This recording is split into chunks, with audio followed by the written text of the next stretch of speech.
Hello. Hello, hello. Thank you for bearing with me. It's been crazy around here. As per usual, I am super excited to deliver today's message. I think that every time I try to think about what would be best for a Zoom, I think about one, as I've said, like what I hear from you guys throughout the week a lot. And then I think about two, what I notice on from people who are not clients, people who are going through the struggle, people who when I receive applications to work with me, I ask you guys what's going on, so I take all that into consideration. And something I've been seeing a lot lately, and now, mind you, by the way, it's not a cool manicure I have. If you see paint like all over my hands, I cannot get this paint off. So I'm sorry if I look like I live under a bridge. But something I've been seeing a lot more commonly has been my labs are fine, but I feel terrible. And I think that when you're dealing with invisible illnesses like this, there are a lot of different things that you could be experiencing as a byproduct to imbalances that aren't going to show up on labs or they don't meet diagnostic criteria. And now, mind you, if you guys work with me, like I am big on, I do trust doctors, I do trust science. I just think that doctors are people with jobs, and not everybody you meet is going to be great at their job or like a super empathetic or investigative type of person. I'm sorry if I'm screaming. I'm trying to scream louder than Angelo over there. It's the witching hour.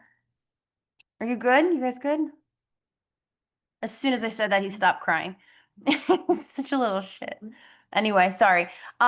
So I think that it's really important to understand that there could be nuance to something that might not be clearly defined by lab work, So my hope today is to kind of go over some stuff and see if hold on, let me just check he's okay. Hold on. Sorry.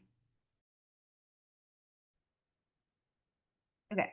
So, um, people don't understand too. I think if you add the neurodivergent layer to it, you wait so long for these appointments, right? And tell me if you can relate. I'm a feedback queen. So tell me in the chat if you can relate. Put a one in the chat if this is a relatable message to you, right? But you wait for these appointments, you anticipate these appointments. Your whole day is kind of screwy because you have this appointment. You go to the appointment, you don't know. I mean, this is whether the doctor is great or not great, whether they act like they care, like they don't believe you. It could be a great appointment or a bad appointment. But if you're feeling sick, it's not that you want a lab result to like to say that there's something wrong with you. You just don't want the labs to say there's nothing wrong with you when you feel like crap every day.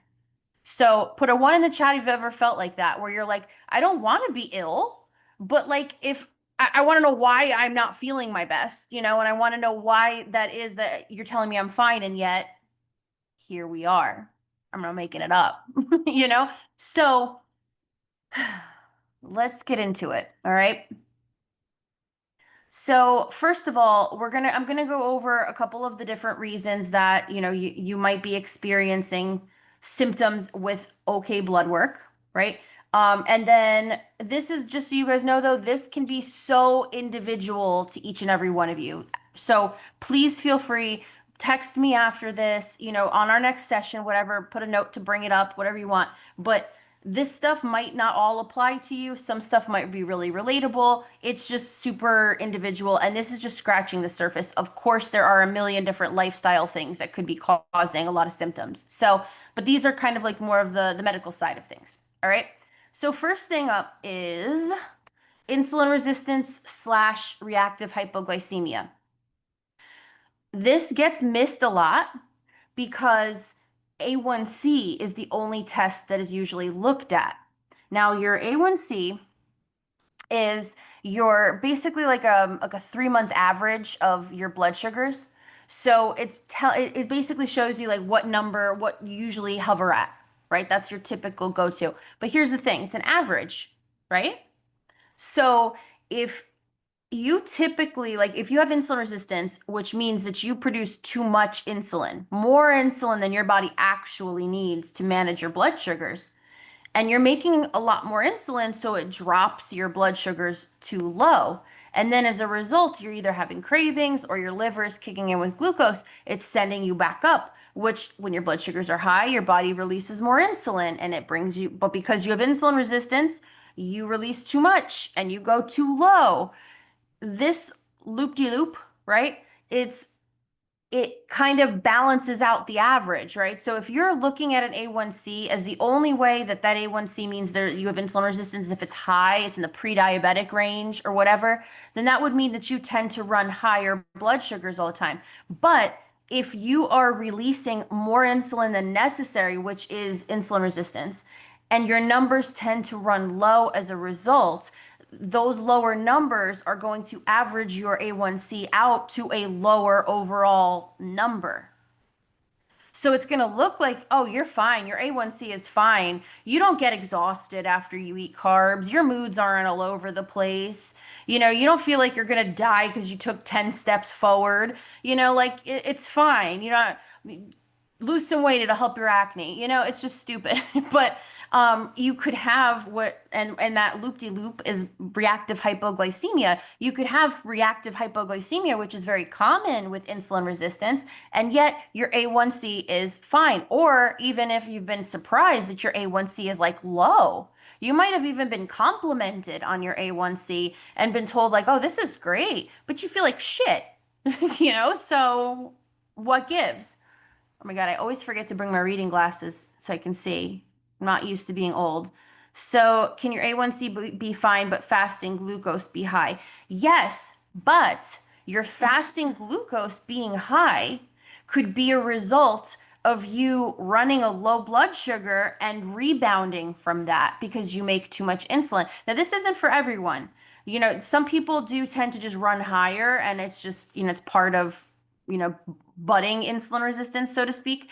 But you could be running, especially Corley, especially if you have issues with sleep overnight or you feel like you wake up a lot undisturbed. I'm not talking about people who have like kids that are kicking them awake at 3 a.m. But, just in general, you have kind of like you can't quite fall asleep easy. You're kind of surface sleeping. You might get night sweats more. Then potentially you could be running low blood sugars overnight.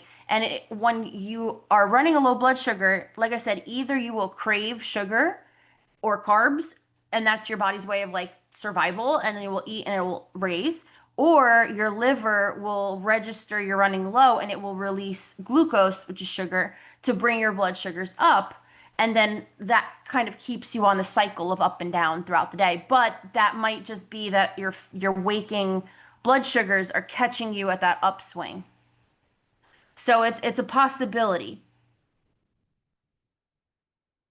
I don't like sugar, but used to crave carbs. The higher protein diet has helped a lot. That's awesome, Chastity. Yeah. And that's why cravings are not like they're annoying. We don't want them, right? But they're not a bad thing in terms of they often give us a lot of clues and tell us kind of where to look. So having the higher protein is sustaining your blood sugars, and that's what's also helping with the carb cravings because that's what our body wants to bring our blood sugars up if it's chronically low or chronically up and down, you know. High protein works for me too. I barely have cravings now. And notice too, it's not that you can't have any carbs. It's just making sure that your protein is higher, that you're eating throughout the day. I love that. I love that. Barely have cravings now. I see brisket here. I wish I had that right now. Okay, so that's number one is that if someone is solely relying on A1C as a metric to see if you have insulin resistance and they're not looking at the overall picture or asking you to take some blood sugar like readings via finger stick, CGM, continuous glucose monitor, can give you some long-lasting info. However, um, I I don't like them. I don't find them to be really accurate. And then in the end, you have to check against the continuous glucose monitor with your own finger stick anyway. So I'm like, I don't know. I've been a type 1 diabetic since I was like 7. So maybe I'm just like super used to doing them. But I'm like, screw dealing with that. But you can, if you want to give it a go, if your doctor wants to approve it or you want to buy it or whatever, look up CGMs. There's tons on the market. If you're going to get a CGM that registers your blood sugar continuously so you can kind of get that data, let me know which one you go with. I will say if you're going to go through all of that, I recommend one where you can go back and check history. So this way you and I or you and your doctor or whoever can go in and we can like pull up the records from overnight, which is what we're looking at, right? And you can see kind of what you were doing. But again, just be aware that you will have to check against it with a finger stick anyway to ensure that it's accurately calibrated and everything. So, um, okay, so that's the first thing. Insulin resistance and reactive hypoglycemia. All right, next thing for my thyroid people, this is especially good for those of you who feel like you check all the boxes for thyroid issues and yet your TSH is fine, right? Okay, how many of you guys put a one in the chat if you're like, that's it, my thyroid, it's got to be my thyroid, and you're fine, you're normal, your TSH is all good. Yeah, I hear this one all the time. So, your TSH is your thyroid stimulating hormone. It is the hormone that is queued up to tell your thyroid how much thyroid hormone to make. It's the precursor to all of it, right? So if your TSH is high, then the demand and the pressure on your thyroid to produce more thyroid hormone is high. If it's low, then low demand on your thyroid to produce thyroid hormone. So that's where, if you've heard of hypothyroidism, is if you have a high, typically, if you have a high TSH, and hyperthyroidism is if you have a low TSH. It's kind of opposite of what we would think, right? I always get confused with the two. But here's the thing. A lot of times people will say, I have got the hair loss. I got super dry skin. I'm intolerant to cold. I'm noticing weight accumulation. I'm really puffy. I have no appetite. I'm not in the mood for sex ever. Like I'd rather balance my checkbook than, think about doing anything physical. Like all of a sudden, all of these things are happening, right? You feel like you're ready to cry at the drop of a hat, like all of these symptoms, and you're like, this has to be my thyroid. TSH is fine. But and sometimes they check the TSH and they'll check what's called, what is it? The one they usually do is free T4, but that's not telling us what the conversion is from T3 hormone to, I'm sorry, hold on. I confuse this here too. T3 to T4 conversion.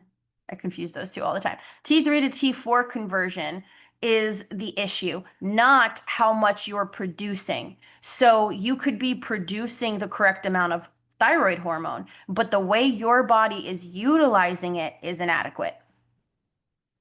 Is this paint on my head that I just noticed I have? Yeah. Okay. I was like, what keeps popping up there? Oh my God. So I wrote down some stuff here. Okay, so if your TSH is in range, your doctor might tell you that you're fine, especially if your T4 is okay because you're still producing T4. But it's the conversion of the inactive T4 into active T3, which is responsible for our hair, our metabolism, our mood, our temperature regulation, our joint inflammation. All of that comes from T3. So you need the proper balance of both T4 and T3 to work together to produce something that you can actually use. So if your production is fine, that's what's going to show up on your labs, but your utilization is the issue, then that's going to be where your symptoms might be stemming from. So let me see here. I don't know what is my thyroid, what is my PCOS symptom wise. That's why a lot of us have both. Like a lot of us have both, and they're like one and the same. And a lot of the things that help one help, pretty much all the things that help one help the other. But if you have Hashimoto's, you need meds. That's the difference. Um, what is low blood sugar versus thyroid utilization? I'll answer that after this section because that's a good question. Like what to know, which is the problem to look at here. I'll give you some tips on what to look out for. So T4 to T3 conversion happens after T4 is made, again, which is why it's not showing up on your labs. Your body isn't effectively converting it, and this chicken scratch here, hold on. It happens, okay, the conversion happens in the liver, the gut, and in other tissues, right? So if you notice, a lot of people who have PCOS, who have thyroid issues, also got some messed up digestion going on. And it's easy to think like, oh, it's the hormones. But if you really stop and you look at the reason why, it's that a lot of this conversion issue is happening in our gut, is not happening because our gut's all messed up, right? So that's another reason why. Stress and cortisol issues can affect your T3, T4 conversion. Like inflammation, which I guess is also could be caused by stress and cortisol issues. A lot of these connect. Um, Other illnesses can cause more inflammation, which can worsen your conversion. Nutrient deficiencies, this is a big one, and it's like kind of one and the same with Hashimoto's a lot of times. Also, I have a lot of clients who are celiac, which is common with Hashimoto's, right? So nutrient deficiencies like selenium, zinc, iron. I actually need to up my iron. I was talking to a couple clients about iron deficiency today. I'm chronically iron deficient. And vitamin D, right? So, blood sugar dysregulation and insulin resistance can affect your thyroid conversion. That's a huge connection there that gets missed. Why? Because your TSH is fine, so your thyroid's not involved in your PCOS. It doesn't have to be a full-on diagnosis for it to be affecting your thyroid, like what your thyroid's doing and how your body's functioning with thyroid hormone. You know, a lot of other things play into that. It's not just production. So, and then gut or liver issues, like I said, which is common with Hashis. Non-alcoholic fatty liver is especially common for those of us with PCOS and Hashimoto's, and that can affect your conversion. So, let me see what you guys are saying here.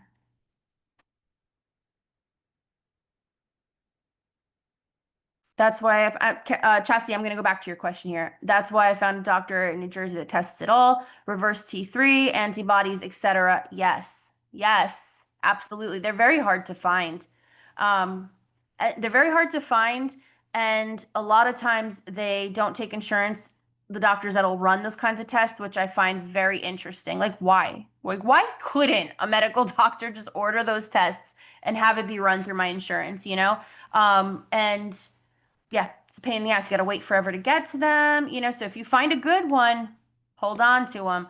I also really love the service that I use. I swear to God, this isn't a plug. I don't even get commission. It is just a discount thing because I did posts for them.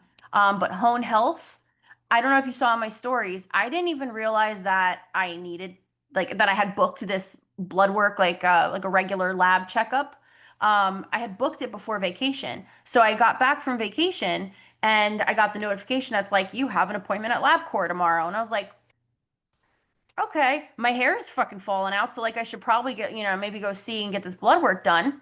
Sure enough, thyroid's acting up postpartum. I have to make another medicine adjustment. So, but my point is Hone is a virtual like health company. They like I do my doctor's appointments with them, just set up an appointment so easy. And they also run TPO, they run the T3, T4, and TSH. But a lot of endos I have encountered will only run TSH and free T4, which is crazy. So if anybody wants the Hone Health hookup, just message me, text me, whatever. I'll give you the link. I think it's like if you go through my I think it's like 40 or $60 or something for it's like 44 different biomarkers that they do blood work for, and then your virtual appointment with the doctor. So let me know. I'm happy that you found your doctor, Lisa. And I'm in Jersey too, so they might be close. I think my endo's retiring. Every time I see him, I'm like, how are you still here? So I need to find a wellness doctor. Yep. My insurance, big pharma doesn't want you to actually heal and get to the root of actual issues. You know, I often wonder about that, especially I'm very cynical when I come back. Everyone knows when I come back from Europe and I'm just like, this is such a business, but yet we get treated like we're crazy, you know? Like how many of us would be like, here's my money if you could just actually help? How many of us have tried, you know? It's crazy. Um, I really feel like my cortisol is a big issue for me, and I'm always trying to get that down. Absolutely. It's very common with all of this stuff too. I'll get to that too about different types of PCOS. Oh, Lisa, your doctor takes insurance. Oh my God, send me the info. That's awesome.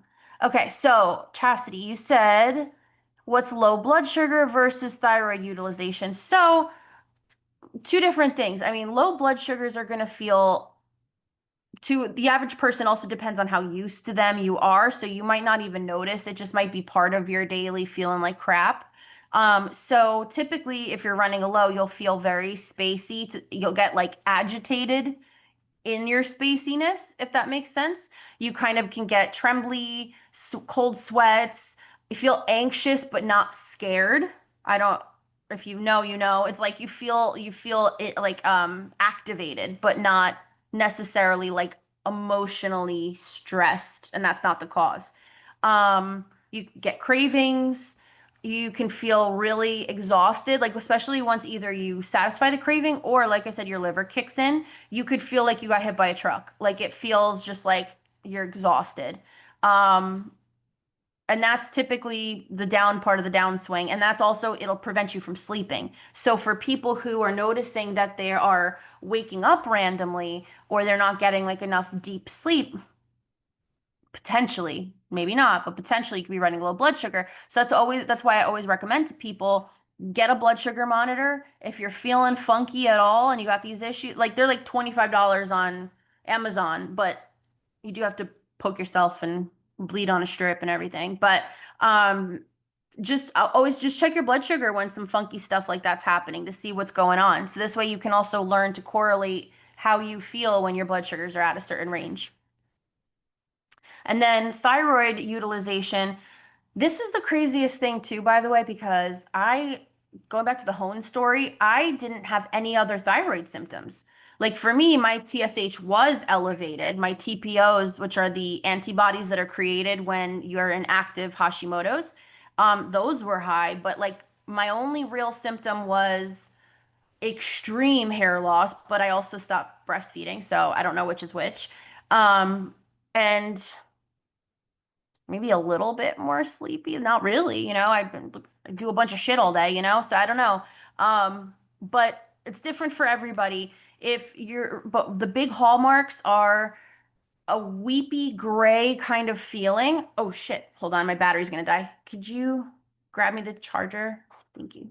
Sorry, forgot to plug it in. Um, a weepy sadness. I call it the grays, where you feel like you're ready to cry at the drop of a hat. Um, your appetite might be messed up, where you actually don't really want to eat all that much. Oh no, she going down. Plug it in. Let's go. Let's go. I see it. Sun's getting low. Okay, we're plugged in. Thank you. The support staff coming in clutch. So if you feel like you have this heaviness on you, like almost like your muscles, like it takes extra effort to try and move sometimes. Higher inflammation, cold sensitivity, to be honest, even heat sensitivity, some people, there's a correlation between insulin issues and, I'm sorry, thyroid issues and POTS. So, and people with POTS are usually heat sensitive. So pretty much any like extreme temperature dysregulation, inflamed joints are a big one for thyroid, hair loss, dry skin, and weight accumulation. And it could be something that you notice is almost like a layer of puff that you put on, like it's like a layer of puffiness, and that's from the inflammation too. So, if you're experiencing a little bit of both, like I said, insulin resistance slash hypoglycemia, that can cause issues with your conversion. So it would make sense if you have a little bit of both and they're connecting. Okay, let's see. Hangry, absolutely hangry. Absolutely hangry as a sign of low blood sugars. Because that's your body's survival. You're like, give me food. Like, it's crazy. My PCP refused to order labs for my thyroid last appointment until I mentioned I lost some weight and want to monitor it in case I need to adjust my dose. I don't get it. Like, are they paying? Like, I go to LabCorp, I run my insurance. If I was a doctor, I would just be like, sure, fuck it, why not? Like I guess that would be an issue too. I probably wouldn't have any insurance coverage. But you know, I don't get it. I don't get it. Just order the fucking tests. Sorry, kids and sensitive ears. Literally plugging my laptop into. Good save. Okay. If I don't have lunch at 11 a.m., everybody piss me off. I feel that.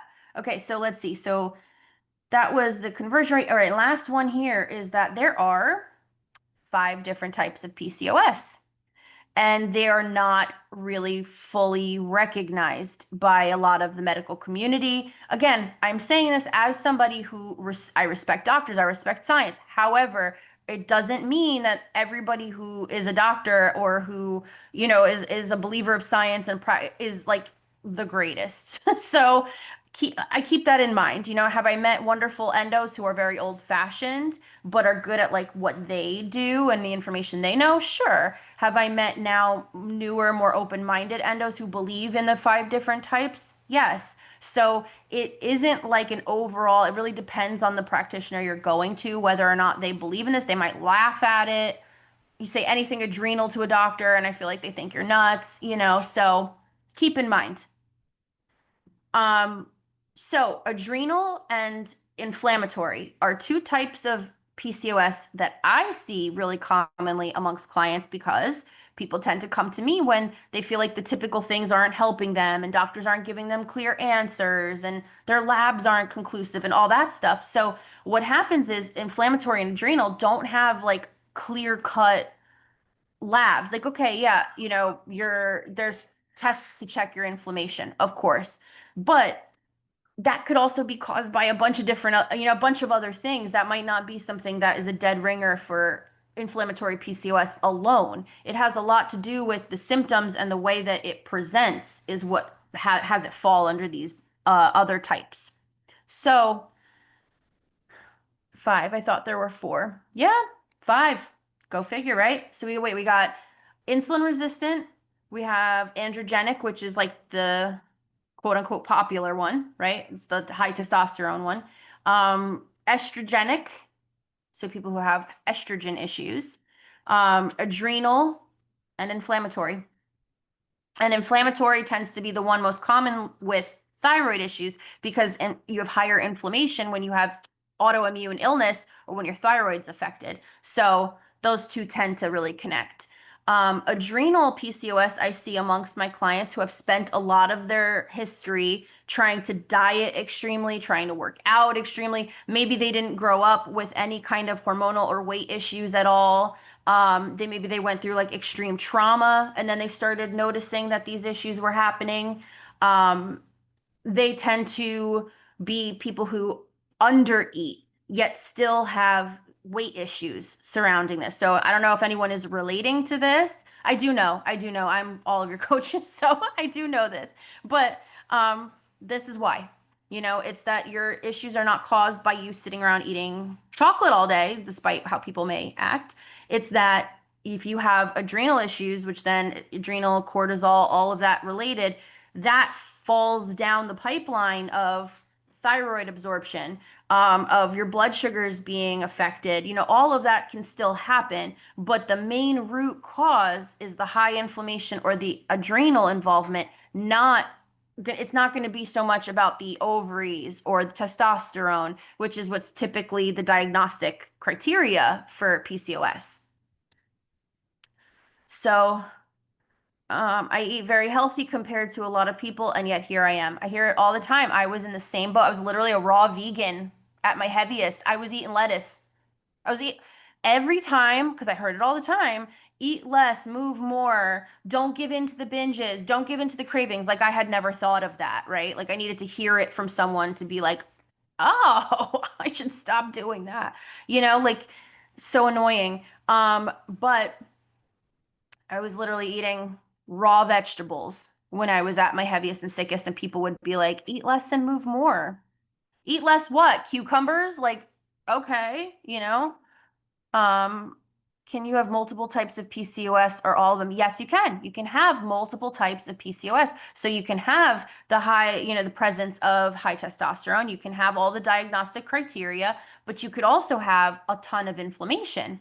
You could also have autoimmune involvement with other illnesses, or you could also have the adrenal side of things, extreme stress, and really low appetite, maybe more bingy and less more restrictive more times than not, you can have all of that other stuff and it present this way. And mind you, the five different types of PCOS, insulin, adrenaline, cortisol, testosterone, they're all technically androgens. So they're all going to cause similar symptoms in excess, like acne, hair loss, facial hair, hidradenitis suppurativa, which is a really common comorbidity, HS, as it's commonly called. Like all of that is all correlated.